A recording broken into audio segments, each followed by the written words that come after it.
Just because we're a small rural county doesn't mean important things don't happen here.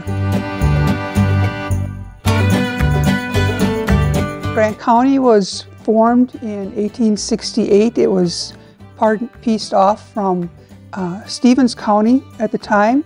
It was finally organized in 1873. The towns in Grant County include Elbow Lake, the county seat, Herman, which was the first community settled, Hoffman, Barrett, Wendell, Ashby, Norcross, and Erdahl, which is an unincorporated village. The Historical Society started in 1938.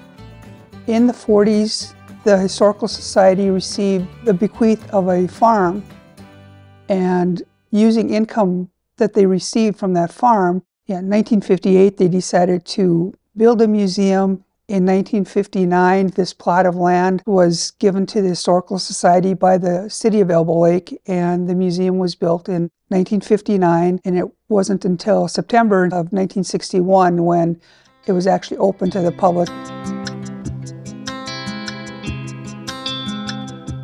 The artifacts here cover prehistoric times to even with the more modern era with the uniforms and things from the most recent conflicts, Afghanistan, Iraq, and those conflicts. But 1880s to 1940s is probably the predominant eras that we cover here.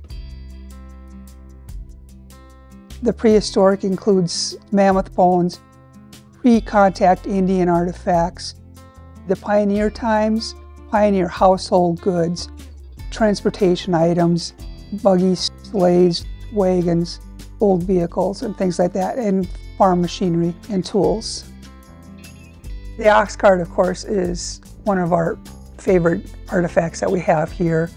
The ox cart is the oldest and crudest ox cart known to exist in the state of Minnesota. The one-room schoolhouse was brought over in 1971. It was located between Elbow Lake and Ashby. And it gives us an example of what the one-room schoolhouses were like that were scattered throughout the county. I also really like the model of Fort Pomme de Terre that we have in the Veterans Hall, showing what the fort looked like back in the 1860s when it was there.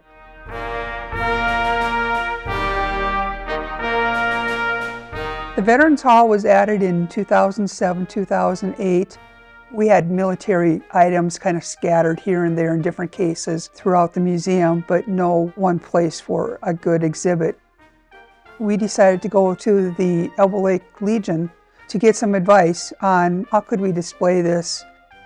The Legion had some money stocked away, and they thought that a good investment would be adding on to our museum.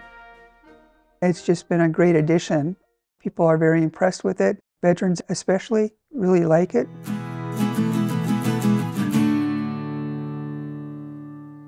People have gotten more curious as to where their ancestors came from. Our museum was one of the early ones recognizing genealogy and the popularity of it before it was even popular. Back in the 70s and 80s, they had volunteers going through the newspapers and making up card files with the obituaries and the marriages. We have all the county newspapers, mostly the Grant County Herald, Herman Review, Hoffman Tribune. We also have most of those on microfilm, so they get used a lot with people doing genealogy. We have a number of photographs, boxes of photographs. I get comments that all the time that we have just a wonderful museum. One of the things I hear a lot is they didn't realize how big it was when they first walked in, because when you see it from the highway, you just see the front of it. It doesn't look like it would be that big, not realizing that it goes all the way down the whole block. So they're impressed with the size of it and just what we have.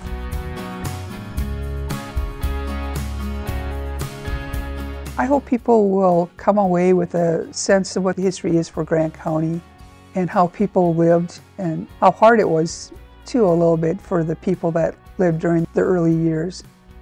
It's important that people learn history and so they can learn from history and realize that things aren't as easy as they are now for them. They're not growing up in a time where you didn't have electricity in the house or a bathroom in the house. It's important that they learn it so they can appreciate what they have.